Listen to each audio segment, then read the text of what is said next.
Hi, this is Misha, and frankly, we were just in the mood to do another AR-15 video. We do a lot of AK videos and a lot of historical. But that's not to say we don't like the AR. We certainly do. We just tend to gravitate more towards the military guns and or retro or kind of KISS, keep it simple type guns. So, you know, we've done a number of videos kind of looking at the evolution of the AR-15 M16 and the Ar-15 XM177 and even into the M4. But the newer ones, I feel like kind of got short shrifted in those videos because one, it was towards the end and we all just get tired. And two, it's not really my area of specialty, area of expertise. So I thought we would just kind of revisit the modern gun and look at my three clones here and what I've done with them. They're all a little different from when you probably saw them last. You know, like with most AR-15s, we're always tinkering and changing, aren't we? Because they're the Lego, they're the Barbie of the gun world. First, we have my Colt AR-15 A4.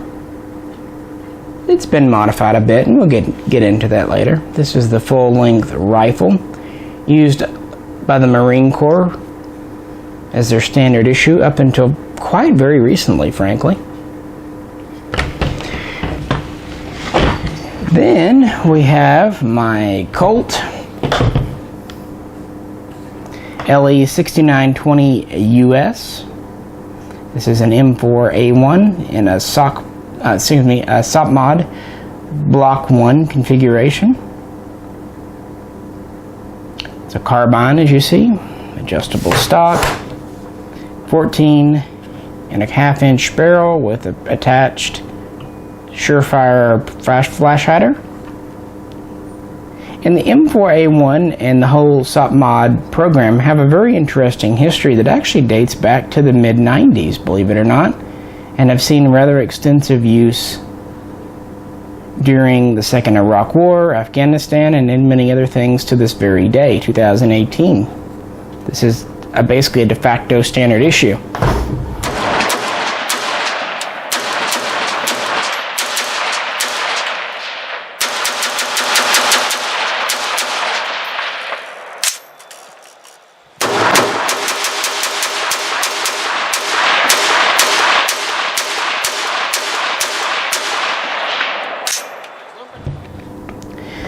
And finally, we have my Daniel Defense MK18 Mod 1 CQB type gun. Has a adjustable SBA tactical brace on it because it's a pistol with a 10.3-inch barrel, free floated. Long Daniel Defense handguards.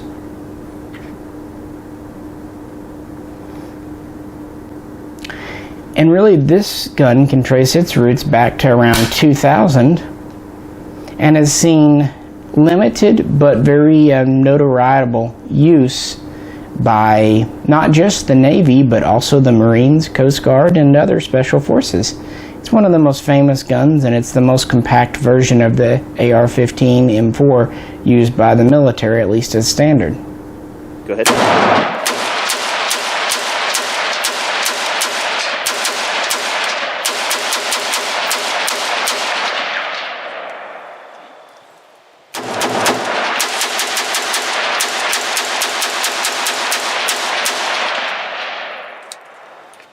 Helps if I take the safety out. Mm-hmm.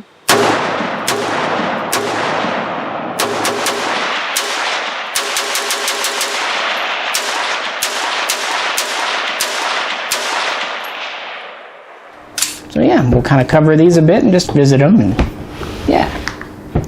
So back to the A4. As I said, this is the Colt AR15 A4, which is their semi-auto version of the M16A4, which is a modernized version of the classic M16. Really, you know, just to recap, the original M16 rifle with a 20-inch barrel dates back to the early days of Vietnam, the XM16 and all that, the XM16E1, which was standardized as the M16A1. in 1967. This had a relatively lightweight barrel, had the classic furniture, fixed carry handle with A1 sights, was commonly issued at the time with 20-round mags, so on and so forth. Well, this was replaced in the 1980s by the M16A2, which this is a direct descendant of. Now, the A2 was really pushed by the Marines, and it was adopted by all branches, and it would have a heavier barrel, at least out gas block and forward. It would have more finely adjustable rear sights. It would have new pattern of handguards. It would have a longer buttstock, this one here really.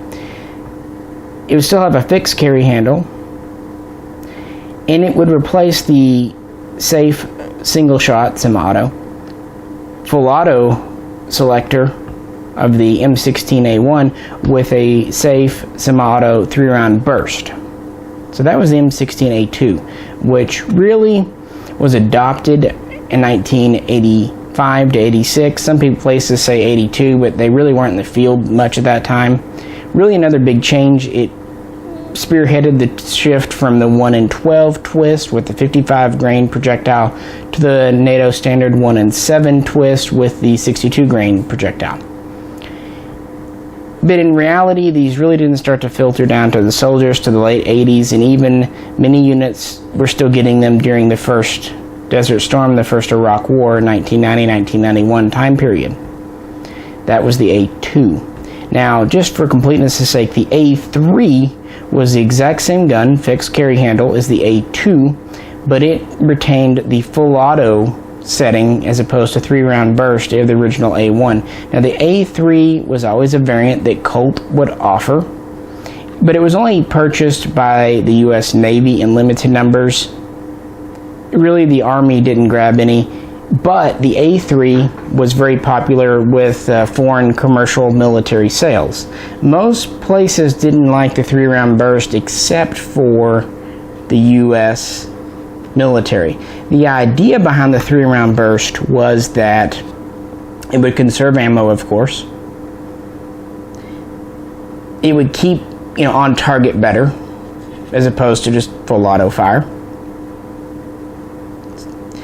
and therefore would lead to better accuracy, and so on and so forth. In reality, though, there were some deficiencies, and we will get to those in a bit.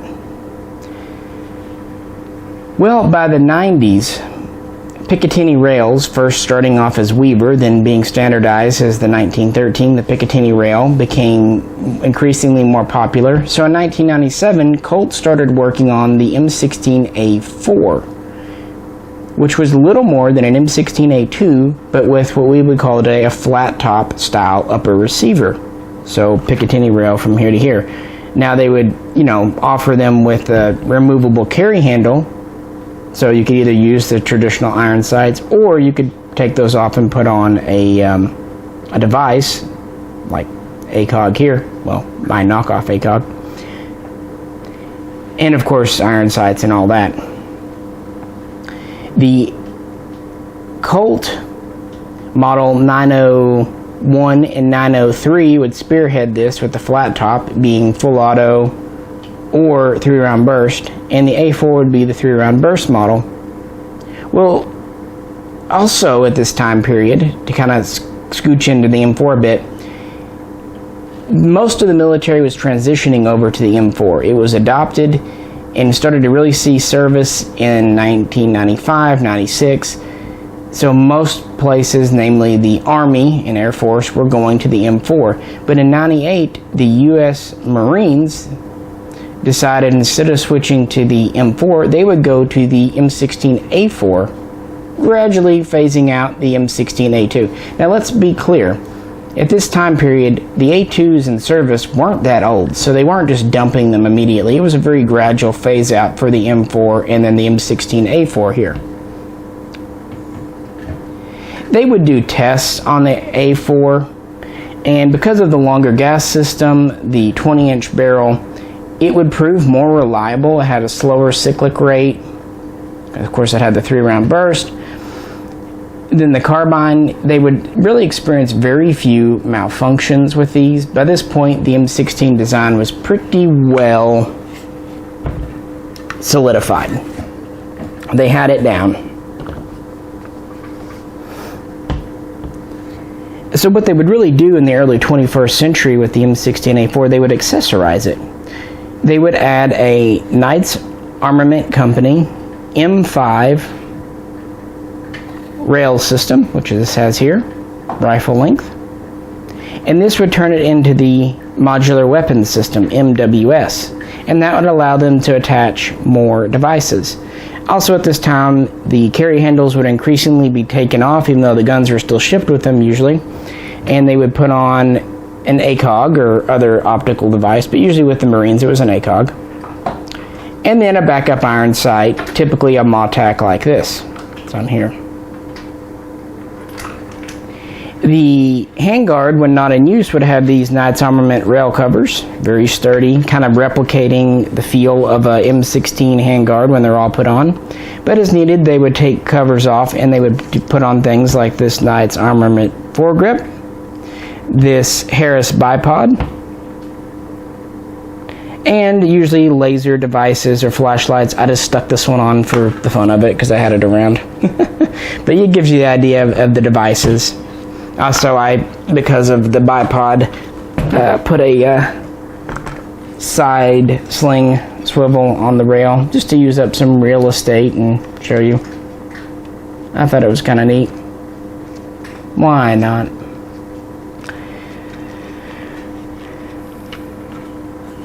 And they would also go to fancier slings. This is actually one that came off a real issued Colt rifle. A little fancy for my taste, but oh well. They would keep the M16A2 buttstock with the trapdoor for a cleaning kit. They would put these side single mag pouches on here. This is another one that actually is a real, this one came back from Iraq, holding one 30-round mag. By this point, of course, 30-round metal mags were very standard. And of course, Marines could configure these to their heart's content, at least within limits. While the rest of the military was going to the M4, the Marines were still hanging on to their M16A4s well into 2005-2006 time period. Now, they did have some M4s. It wasn't like the Marines didn't have M4s. They actually had tens of thousands in inventory, but they would typically issue these to non-commissioned officers and people. Basically, they would use them as replacements for submachine guns or even handguns like the Beretta M9. So they had M4s, but they were kind of in a secondary PDW use, whereas the rifle was the standard. But all things change. The M16A4 was reliable, and thanks to the MWS, it was modular, but it was also big and heavy, especially as mechanized warfare became more and more common. This thing, from point to point, it's just a hair under 40 inches. Again, we have a 20-inch barrel. This is a relatively heavy barrel. It is government profile, so it slims down under the handguards. But when we're adding the Knights Armament handguard, which is metal, plus the covers and then optics, this thing is over 9 pounds. Empty. So that's pretty heavy by today's standards, and depending on the equipment, you could easily go over 10. Now, one thing that they did do to help with length, and also because of having smaller males in Marines more and more, or even quite a few females, around 2014 they actually allowed some units to try out the adjustable M4 type stock. Well, this worked pretty well, so they would take the fixed stock off and put on adjustable. They made this an option for people who needed it that year or the year after. So you would start to see a few M16A4s with the collapsing buttstock. Kind of neat. That would save a few inches. Every little bit helps. It would also make the length of pull where it could be set by the user. But, so we're still big and heavy. Another odd complaint I read that I thought was really neat was about these rail covers. They feel fine. They've got ribbing, but they're not terribly aggressive. And soldiers were reporting, that when they got wet or when their hands were sweaty or there was mud, they became very slick. And I actually could see that. I really could. So the rail covers weren't that great. On the other hand, if you didn't use the rail covers, they said it would lead to the alloy that the Knights Armament pick rail would eventually, the rails would kind of wear down, kind of get the edges rounded and stuff. And that makes sense too, because while this is a very strong handguard, anything in especially like a desert environment, like a rock with blowing sand, I mean, it would literally be sandblasted. So you needed rail covers to protect your rails in case you needed them in the future. But sometimes they said these weren't the most ideal covers, so that was a thing. Really though, by 2015, even the Marines had to admit that this isn't the ideal gun. Yes, it gave better range and accuracy, but it had the shortcomings, as I mentioned, of size and weight. Plus, the guns they had were starting to wear out. Many of them had been in service for well over a decade, some of them nearly 2 decades, and they had seen heavy use in multiple conflicts. So they were just wearing out. You know, the bores are starting to wear, they were starting to lose out. So it was clear the Marines were either going to have to refurbish or replace their existing guns. So in October of that year, they finally authorized the switch to make the M4 their standard issue rifle, and then basically shifting the M16A4 to more of a support or non-infantry role. So there are still some M16A4s, even a few M16A2s that can be found in the USMC, but now the M4 was to be standard, but then the HK M27 IAR came in, and that's the story for a whole different video. So really, right as the M4 was about to become standard, then the HK popped in, and now things are kind of uncertain. It's not really sure if the IAR is going to be approved for use by all Marines, yada, yada, yada. And again, I'm not 100% up to date on this, so I don't want to fib to you folks. I would suggest Chris Bartacci for up-to-date info. He really keeps a finger on the pulse of what's going on. But it's just neat. This is kind of the last AR-15 rifle to see service, and it really was in frontline service up into very, very recently. And this is the XM16's ultimate successor, and this is really the gun perfected. Everything is tested, you know, on these, proven. Reliability is top-notch. A study that the Marines did about 10 years ago showed that there was as few as 1 failure in 5,000 rounds fired. That seems a little biased, but hey. They would also, by the way, sometimes add the ambidextrous safety, but we'll get into that in a bit. But yeah, adding the Knight's handguard helped, having the pick rail helped, make it a more modular system.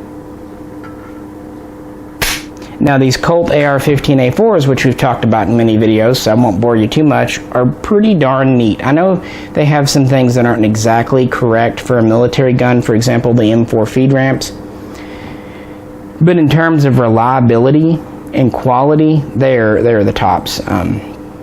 You still have the chrome-lined barrel, 1-in-7 twist. It is MP tested.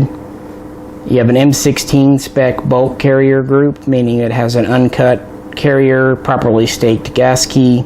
You still have an MP magnetic particle tested bolt head. They're pretty great, and it's just it was nice when these came out a couple of years back to see Colt doing just a plain rifle. As the black ones ship, they just come with the standard A2 handguard and then a removable carry handle, so you can configure them however you like. So that is pretty neat, and it's pretty close to what the Marines received for many years. Many years. Now, before I close out on this one, I do want to say that the Marines weren't the only ones to use the M16A4. The other branches did buy these in limited numbers, but because they were transitioning over to the M4 already, they mostly just jumped from the M16A2 to the M4. But there were a few M16s and the other brand M16A2s and the other branches replaced by the A4 as needed. So the Marines, while seeing the most use out of these, weren't exclusive. Alrighty, moving on. The M4, M4A1, and the SOCOM Mod. Well, Really, up until the 1990s, the U.S. military never officially adopted as a standard issue gun an AR-15 carbine. Sure, we had the XM177s and even some other Car-15 off-the-shelf COTS procurements through the 1970s and 80s by Special Forces, but it was mostly content with the rifle. Keep in mind, by the standards of the 60s, 70s, and even into the 80s, a 20-inch gun weighing under 10 pounds was still considered pretty lightweight. Plus, while you had obviously quite a bit of mechanized warfare, there was also still a lot of infantry and such, and they were still kind of planning for possibly a war in Europe against the Soviet Union and the Warsaw Pact. But really, as early as 1984, Colt was working on a potential standard issue gun in the carbine family for the U.S. military. And really, Special Forces, becoming, SOCOM, would really be interested. Early guns would be based on the M16A1 Carbine, which was a Colt designation, as Chris often points out, not a military for sure. This would essentially have A1 sights, but could either have a 14.5 or in some cases a commando length 11.5 inch barrel. They would pick up a few of these. And this would kind of lead into the Black Hawk Down type carbines and really into the XM4 program, which Colt had really finalized on by 1990-1991. The original XM4 had a 14.5 inch barrel. They really hit upon this length because it allowed them the use of a bayonet. Again, they lost that with the 11.5 and 10 inch guns earlier, so they could mount bayonets. It also allowed for the use of underbarrel grenade launchers, and it gave, of course, better range, ballistics, accuracy, and reliability because we have a longer dwell time. It was just a really great thing. And the fun fact is, even though the original guns had the 11.5 inch barrel, because they had to use that real long flash hider, what we call a moderator, it put it out at about 14.5 inches anyway, so it wasn't really much longer, really just the muzzle device. So we would see that, and Special Forces would be an early user of the XM4 in the early 90s, and there would be proto M4s like the Colt Model 723 and the Model 727. Early guns would usually have a fixed carry handle, A2 sights, and they could be purchased either with safe semi-auto single shot, 3-round burst, or safe semi-auto full auto. And Special Forces would typically go with the full auto option, as would many foreign customers. But as with the rifle we looked at, the U.S. military was mostly interested in the 3-round burst to go with its M16A2s. So anyway, let's jump forward. 1994, the XM4 was selected as the M4 for standard issuance throughout the Army and other branches. And these would really start to filter into the fields in 1995. Okay? SOCOM would definitely go to the new M4, but they would go with the full auto option, whereas the standard military would go with the 3-round burst. This would be called the M4A1. So M4, 3-round burst, M4A1, full auto. So an M16A1 type trigger pack. That was the only difference early on. Both would still have the 14.5 inch barrel. It's heavy out front with the step here for the 203 grenade launcher. It would originally step down, kind of a government profile under the handguard, both the M4 and M4A1. And while the very, very early guns would have an A2 type upper receiver, very quickly we would go to the removable carry handle style. Many people call this an A3.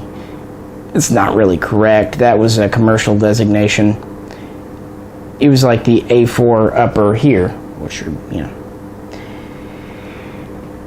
So this would kind of filter through, and like we already talked about, the Marines wouldn't go to it, but the Army, Air Force, and most of the Navy would. And this would start to see service in first combat in Kosovo in 1999. So Special Forces would be using it, SOCOM, their full auto, the standard military would be using their 3-round burst. This would become more and more common.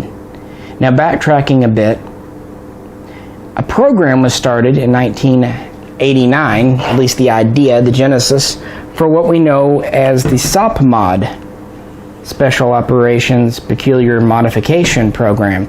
And the idea behind it essentially was to issue a kit of accessories so guns could be configured by Special Forces for various missions. Well, they would look at this for a bit.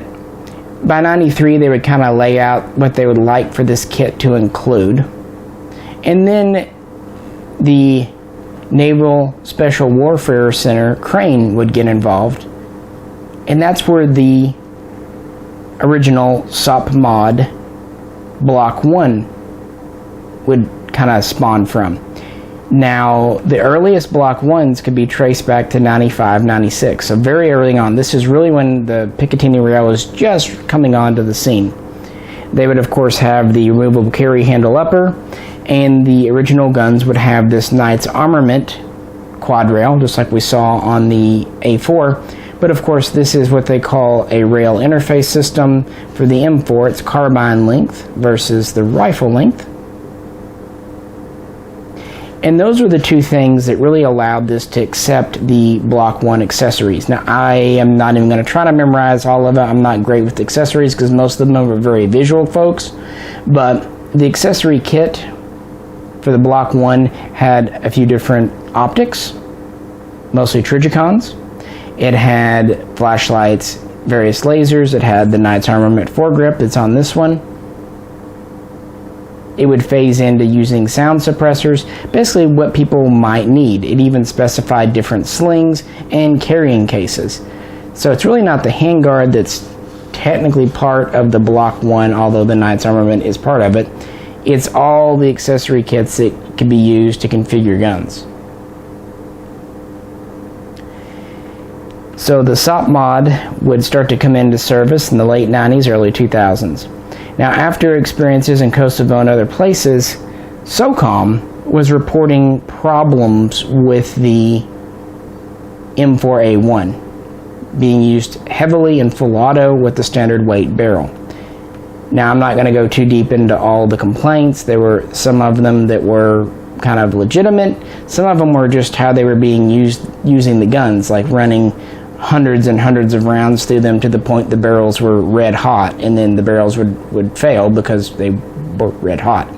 These guns are assault rifles. That means they're primarily meant to be used as rifles in semi-auto, with the full auto or even 3-round burst reserved for emergency needs, which is what the standard military was using them as, especially the Army, and they weren't really experiencing issues. But SOCOM, who had very special needs, was having issues because they were running the guns differently than what originally was intended. It's also worth pointing out that Colt did let a few lemons kind of slip out. The quality control, for example, on the bolts kind of slipped in the early 21st century just a tad. And so there were a couple of honest-to-God lemons combined with guns that were just essentially being shot to the point of failure. The reason I'm going into this is this was what resulted in what we would call the M4A1 SOCOM barrel. Out front, it's the same barrel. Same step down here, 14.5 inch. But around 2003, we started to see a heavier profile appear.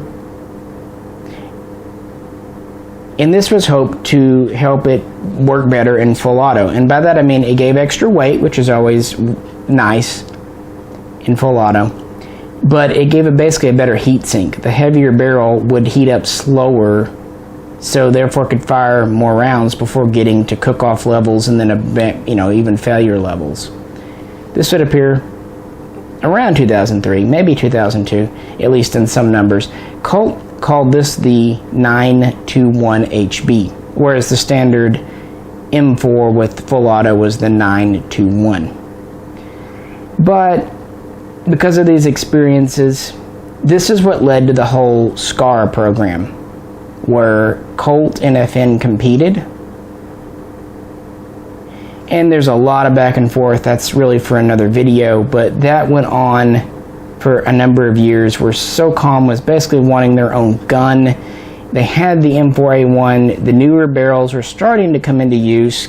Colt was working on their QA and tightening things up, so on and so forth. A lot of taxpayer money was frankly wasted.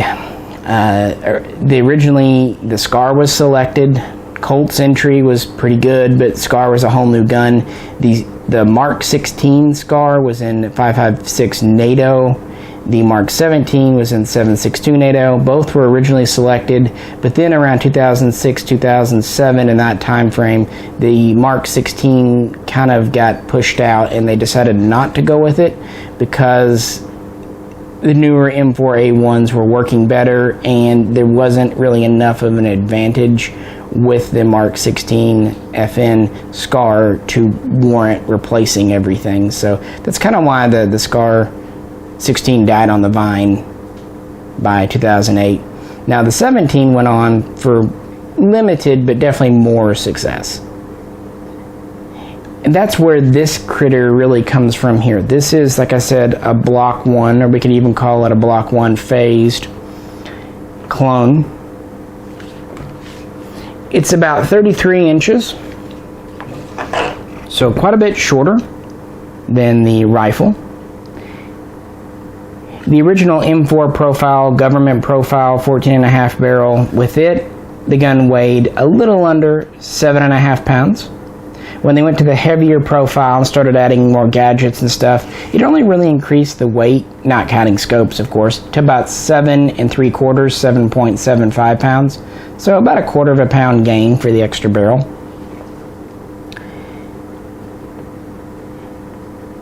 So it was definitely smaller, lighter, and the new Knight's handguards really helped make it more modular, much like the M16A4. And so these started to filter in to much of the normal military.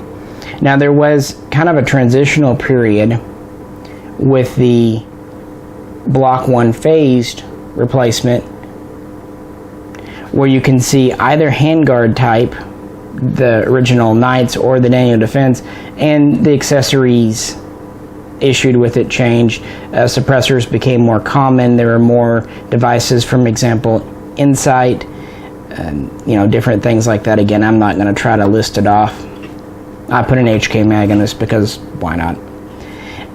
Another change that was instituted, they started to kind of go to this ambidextrous safety, but we'll get to that in just a minute. And they would also start to use this stock here, well, one like it. This is a B5 SOCOM Mod stock. Has storage in it, has a pretty good cheek rest.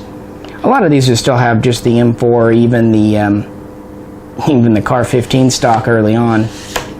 But LMT would develop this pattern of SOCOM Mod stock, and then later B5 would get the blueprints. It's just kind of an upgraded stock that you could see on some. Likewise, some guns could have this 4-prong Surefire flash hider. It's longer than the A2 by a little bit, and it can mount a quick detach suppressor, silencer. Now the standard commercial 3-prong Surefire is probably technically a better flash hider, but the 4-prong is what the military originally looked at, and what the military more or less insisted on going with. So that's kind of why that appeared. Well, in 2009, the U.S. government, Army, obtained full rights to the M4 from Colt. Now this is much more convoluted than that, but we'll go with that for now. And after all the experiences in Iraq and Afghanistan, the next year they would purchase around 12,000 M4A1s from Colt with the full auto as opposed to 3-round burst. Then the next year, 2011, they would purchase about 75,000 conversion kits to take existing M4 carbines, and they would retrofit them to fire full auto. This was kind of becoming more desirable than the 3-round burst after real-world experiences.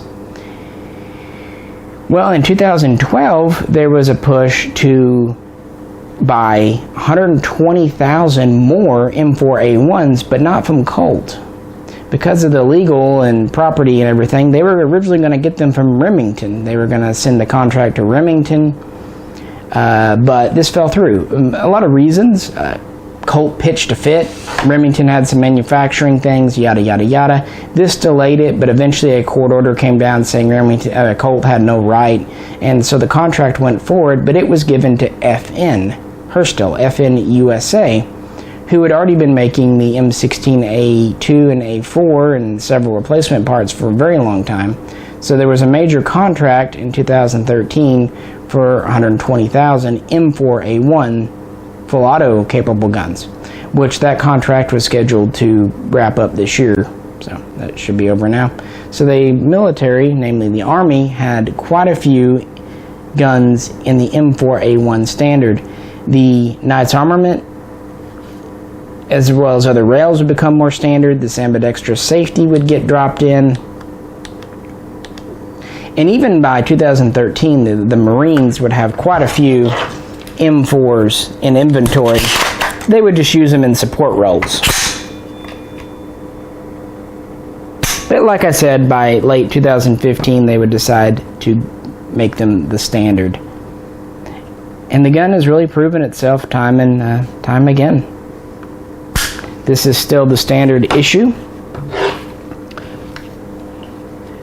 There was a product improvement program. Actually, there's been multiple attempts to either replace or improve the M16 and the M4 in the military.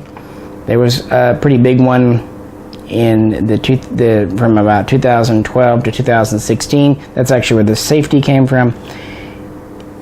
They looked at different bolts. They looked at the heavy barrel.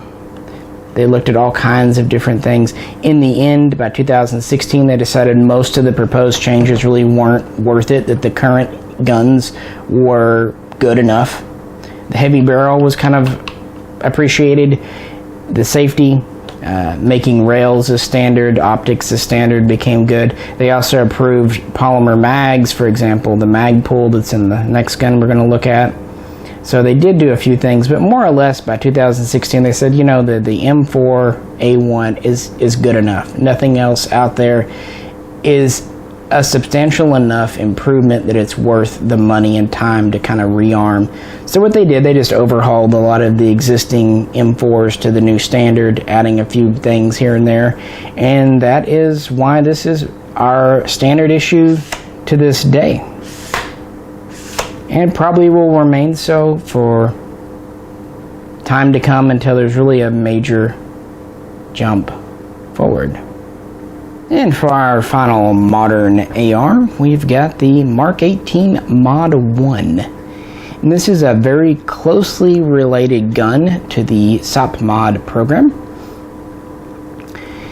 Its roots date back to 1999 when the idea was floated to have essentially a receiver kit, an upper receiver, possibly also issued with a buffer, to convert existing M4s to kind of submachine gun sized compact guns, still of course firing 5.56. This was part of the SOP Mod program, and as I said, the Naval Special Warfare Center, Crane, was involved early on and continued to be involved with the CQB-R Close Quarters Battle Receiver program, which is what this began as.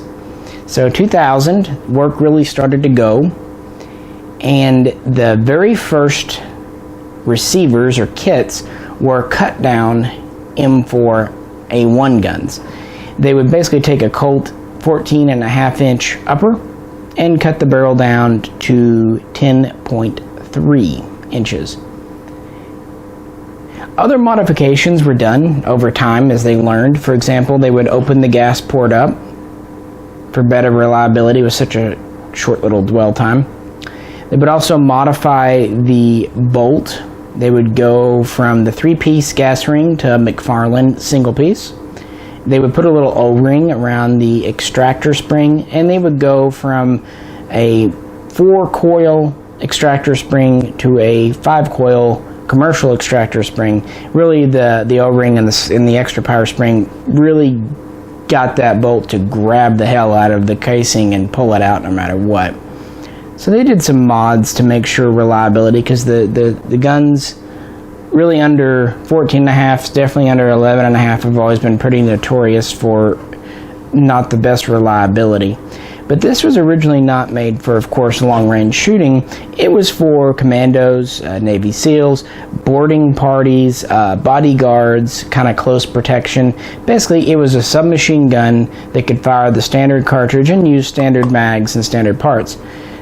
As I said, a lot of these were cut down Colts.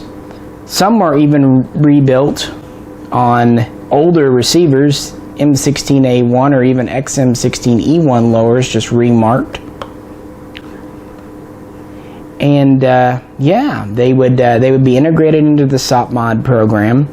The original MK18 Mod 0 would usually have the Knight's Armament, but not always. I have seen them with standard M4 handguards, but they would often have the Knight's Armament RIS system.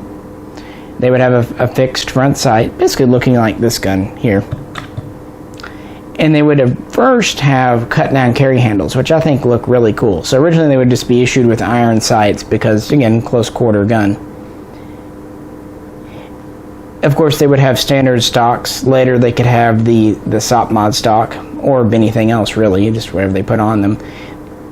The second generation of the CQB-CR was assembled at Crane using refurbished or new contract parts. So these could actually have different barrels, not just Colt. LMT was a subcontractor. They would do a 10.5-inch barrel, so just a smidge longer.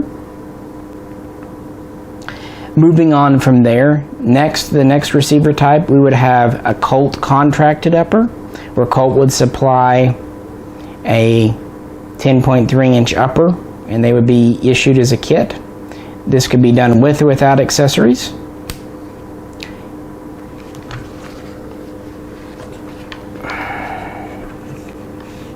And from there, we would start to see actual contract, the first, true MK18 contract carbines come out of Colt in the Mod 0 program. So 10.3-inch barrel, either standard or Knight's Armament handguard. Now at this point, we're getting away from the cut down carry handle and we're getting into backup iron sights. Early on, we could have a Knight's Armament or an LMT. We could also use the Maytag rear sight, which is on these first two guns, which was developed specifically for the military.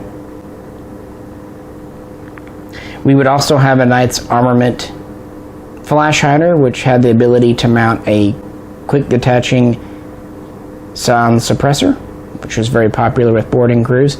And again, the usual kind of SOP Mod accoutrement. The vertical foregrip was very popular, lights, lasers, so on and so forth. You would have that. These could have all types of buffers, H, H2, H3. They would pretty much put whatever buffer they needed to ensure reliability, using all kinds of different ammo types. And that gets us to this gun here. As I said, the original SOP Mod Block I went into the phased Block I, or the transitional period, where they started to go away from the Knight's Armament rail system and into the Daniel Defense. This is after lessons learned in the Second Iraq War, Afghanistan, and the Daniel Defense has a couple of really notable upgrades. We have a longer handguard, so more real estate for the rails. Comes all the way out to the end, as you see. Under this, we have a low profile Mark 12 type gas block, so no front sight anymore.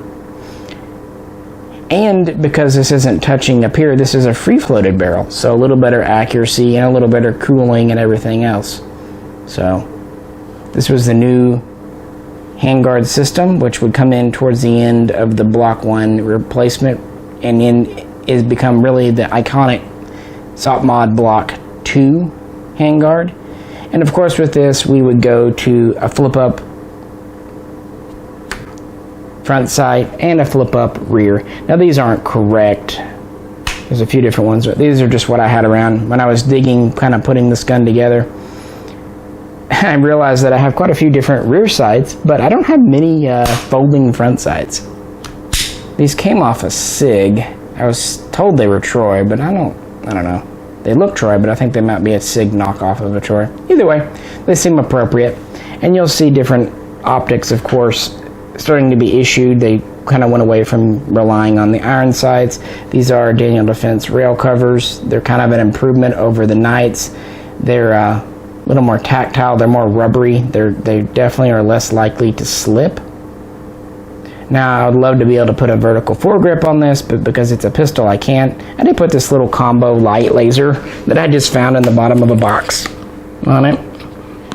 Just because, and because, you know, show that they definitely issued lights and lasers and stuff with these. And by this point, the Magpul magazines, that's why I threw one in, are becoming very standard, as would be the ambidextrous safety. So kind of Daniel Defense took over from Knights. Now I'm unsure about the uppers. I've heard different stories. According to Chris, who I tend to credit with a lot of stuff, Daniel Defense were supplying all of the assembled uppers with their rail. But I've also read that the Daniel Defense rail system was provided to Colt and they would install it. So I don't know. I know the lower on this, being Daniel Defense, isn't correct. These would still be on existing military lowers. Although I have heard reports, but not substantiated, that there are some LMT lowers showing up. And of course this has a SB arm brace, adjustable, very similar to what a stock would be, but this is decidedly not a stock. And this has the Daniel Defense kind of ergonomic grip. It's got the same kind of nice rubbery material as the rail covers. Oftentimes the Mark 18 would have a standard pistol grip, but a lot of times they would go to ergonomics. So the original with the Knights armament or a standard handguard and the standard gas block would be the Mark 18 Mod 0. When they went to the low profile gas block and the Daniel Defense handguard system, this would become the Mark 18 Mod 1. So this is the more current version. This has become a very popular configuration, especially when we got away from the CQB-CR and really started making dedicated guns on new lowers. By the way, SOCOM Mod would drop the CQB-CR program, and that's why Crane picked it up, and it went from just being an upper receiver system to a complete gun. And kind of neat there. So even though SOCOM Mod decided to kind of not go with it, Crane saw the utility. So much so that even though early on these were just kind of available to select special forces units, I mean early on these were pretty much being built by hand by Crane. As contracts were being created with Colt and others, more and more of the Mark 18s became available, to the point by 2006 at least, this was not an uncommon gun. You could see Marines and even the Coast Guard acquiring some of these. Pretty much anyone needing a compact little gun. And it has proven itself quite reliable.